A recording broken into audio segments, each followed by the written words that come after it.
Hello learners, welcome back to the zoology diary channel. আজকে আমি তোমাদেরকে পড়াবো ইমিউনিটি সম্পর্কে। এই ইমিউনিটি কথাটা বলতে আমরা কি বুঝি? প্রতিরোধ ক্ষমতা। আমরা কথায় কথায় বলে থাকি না, যখন আমাদের শরীরে কোনো প্যাথোজেন প্রবেশ করে তখন সেই প্যাথোজেন বা কোনো রোগ বাসা বাঁধে, সেটা এখন নির্মূল হয়ে যায়। আমরা বলি না ওর প্রতিরোধ ক্ষমতাটা বেশি ভালো। আবার অনেকের ক্ষেত্রে দেখবে সেই রোগটা সারতে অনেকটা সময় লেগে যায়, তার বলবো যে আমরা বলি না তার প্রতিরোধ ক্ষমতাটা কম। এই জিনিসটাই হচ্ছে ইমিউনিটি। তাহলে আমরা যদি বলি যে ইমিউনিটি জিনিসটা কি, তাহলে আমরা বলবো যে immunity is defined as the resistance to pathogen. অর্থাৎ আমাদের শরীরে যদি কোনো প্যাথোজেন প্রবেশ করে তাকে বাধা দেবে সেই যে ক্ষমতাটা, তাকেই আমরা বলি ইমিউনিটি। এই রেজিস্ট্যান্স মানে আমরা কি জানি? কোনো কিছুকে বাধা দেওয়া। এই ইমিউনিটিটা সম্পন্ন হচ্ছে কিসের মাধ্যমে? সম্পন্ন হয় কিসের মাধ্যমে? এটি সম্পন্ন হচ্ছে রিকগনিশন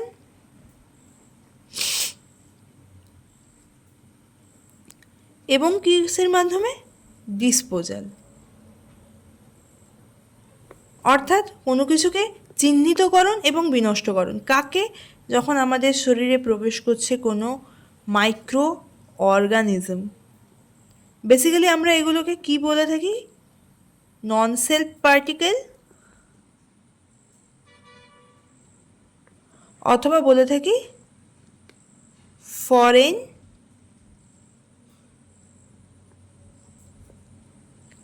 ম্যাটেরিয়াল। অর্থাৎ কি? বিজাতীয় বস্তু। অর্থাৎ আমরা কি বলছি? বিজাতীয় বস্তু। যখন বাইরে থেকে কোনো বিজাতীয় বস্তু আমাদের শরীরে ঢুকে আমাদের শরীরে রোগ সৃষ্টি করছে এবং তার বিরুদ্ধে আমাদের শরীর কী করছে? প্রতিরোধ ক্ষমতা গড়ে তুলছে, তাকেই আমরা বলছি ইমিউনিটি। এই ইমিউনিটিটাকে এবার আমরা কি বলবো? এটা কি করে? বডিকে স্ক্যান করে। স্ক্যান করা অর্থ কি?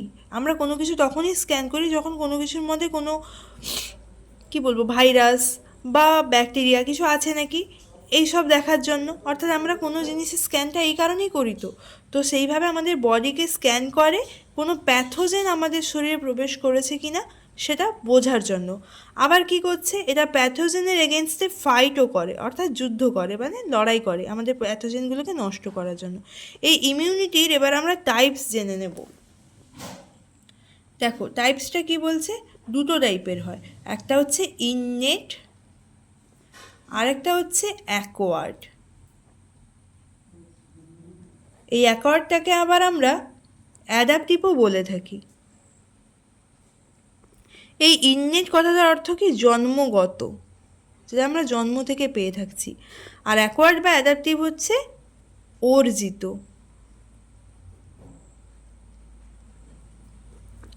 অ্যাডাপ্টেশন আমরা পড়েছি না, অভিযোজন, ঠিক আছে? এই অভিযোজিত হওয়া, ঠিক আছে? তো এবার আমরা এর টাইপ সম্পর্কে জানলাম। এবার বুঝবো যে ব্যাপারটা কি। ইননেট ইমিউনিটিটা বলছে যে এটা ন্যাচারাল এবং ইনহেরিট হচ্ছে। এটাকে আমি এখানে বোঝাচ্ছি। এটা বলছে ন্যাচারাল এবং ইনহেরিটেড হয় কখন? During birth time. এর মধ্যে আমরা কি বলতে পারি? কোলোস্ট্রাম। এটা অ্যান্টিবডি থাকে এর মধ্যে। আমরা কি জানি কোলোস্ট্রামটা কি? কোলোস্ট্রামটা হচ্ছে একটা ইয়েলো মিল্ক, যেটা বাচ্চা জন্মানোর পরে মায়ের যখন তারা ব্রেস্ট ফিডিং করে প্রথম 3 দিন যে একটা হলুদ রঙের চটচটে একটু দুধ ওরা পান করে থাকে, তো ওই জিনিসটাকে আমরা বলছি কোলোস্ট্রাম। যেখানে আমরা কি পাচ্ছি? IgG, অর্থাৎ ইমিউনোগ্লোবিউলিন জি, এই অ্যান্টিবডিটা পাচ্ছে। তো এটা হচ্ছে ন্যাচারাল। আর আমরা এর এক্সাম্পল হিসেবে কি বলতে পারি? এর এক্সাম্পল হিসেবে দ্বিতীয়ত বলতে পারি স্কিন। কেননা আমাদের শরীরে যখন আমাদের হাতে কেটে যায় বা কিছু হয়, তখন সে জায়গাটা যাতে ইনফেক্টেড না হয় সে জায়গাটা দেখবে স্কিন আমাদেরকে সুন্দর করে ওই জায়গাটা আবার রিপেয়ার করে দিচ্ছে। আর কি আছে? টিয়ার। কি হতে পারে? টিয়ার অর্থাৎ অশ্রু বা চোখের জল।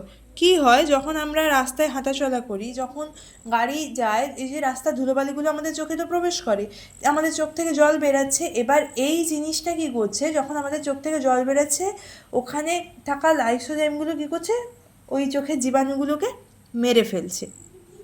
ঠিক আছে, আচ্ছা, এইগুলোর আরও অনেক ধাপ আছে। এবার আমরা পড়ব অ্যাকোয়ার্ড ইমিউনিটি। অ্যাকোয়ার্ড কি বা অ্যাডাপটিভ কি, যেটা আমরা বয়স বৃদ্ধির সঙ্গে সঙ্গে অর্জন করছি। এটা কি ধরনের ইমিউনিটি, না যেটা আমরা বয়স বৃদ্ধির সাথে সাথে অর্জন করছি। ঠিক আছে, তাকে আমরা বলছি অ্যাডাপটিভ ইমিউনিটি। আমাদের হিউমোরাল ইমিউনিটি আছে, সেল মিডিয়েটেড আছে, ভ্যাকসিনেশান। যখন কোনো রোগের বিরুদ্ধে আমরা আমাদের শরীরে প্রতিরোধ ক্ষমতা গড়ে তুলতে চাই, তখন আমরা ভ্যাকসিন দিই। তো যেমন কি বলবো, পোলিও ভাইরাসের জন্য আমরা ভ্যাকসিন দিয়ে থাকি। তারপরে হচ্ছে তোমার যখন টাইফয়েড হয়, তার জন্য আমরা একটা ভ্যাকসিন নিই, যাতে আমাদের শরীরে সেটা আর না হয়, তাই তো। আর ইমিউনোলজিক্যাল মেমোরি, এইগুলো। ঠিক আছে, তো আমরা বললাম কি দুটো ভাগ জানলাম। এবার আমি তোমাদেরকে একটা জিনিস দেখাই। দেখো, এখানে একটা সুন্দর হাইলাইটসের মধ্যে দেওয়া আছে। এই দেখো যা যা বললাম, এই যে ইনফেকশান, এই যে ফাইট করছে এগেনস্ট প্যাথোজেন, এই যে তার দুটো টাইপ, এই টাইপগুলোকে আরও আমরা বিভিন্ন ভাগে ভাগ করতে পারি। মানে কিভাবে করছি দেখো, এই দেখো ইমিউনিটি। এবার ইমিউনিটিকে ইননেট অ্যাকোয়ার্ডে ভাগ করছি। তারপরে দেখো অ্যাকোয়ার্ডকে আবার অ্যাক্টিভ প্যাসিভে ভাগ করছি। অ্যাক্টিভের আবার ন্যাচারাল আর্টিফিশিয়াল, প্যাসিভের আবার ন্যাচারাল আর্টিফিশিয়াল। তাহলে ইমিউনিটি কি হলো, ইমিউনিটি আমরা বলছি দুটো টাইপে, একটা হচ্ছে ইননেট ইমিউনিটি, একটা হচ্ছে অ্যাকোয়ার্ড ইমিউনিটি। এরপরে অ্যাকোয়ার্ড ইমিউনিটিকে আবার দুটো ভাগে ভাগ করছি, active acquired immunity, passive acquired immunity. এবার অ্যাক্টিভকে ভাগ করব natural active acquired immunity, artificial active acquired immunity. Natural passive acquired immunity, artificial passive acquired immunity. তো ন্যাচারালের মধ্যে যখন আমাদের শরীরে ভাইরাস বাইরে থেকে প্রবেশ করিয়ে তার বিরুদ্ধে আমরা রোগ প্রতিরোধ ক্ষমতা গড়ে তুলছি, তাকে আমরা বলছি natural, active and natural. Artificial ভ্যাকসিনের মাধ্যমে করছি। তোমাদের সুবিধার্থে আমি লিখে রেখেছি, ন্যাচারাল কোলোস্ট্রাম, আর্টিফিশিয়াল হচ্ছে অ্যান্টিভেনম, যেটা সাপের বিষ আমরা বলে থাকি। এবার তোমরা হয়তো প্রশ্ন করবে যে কোলোস্ট্রামটা তো একটু আগে আমি বলেছি ইননেট ইমিউনিটি, তাহলে আবার কি করে আমি বলছি যে এটা অ্যাকোয়ার্ড এবং প্যাসিভ।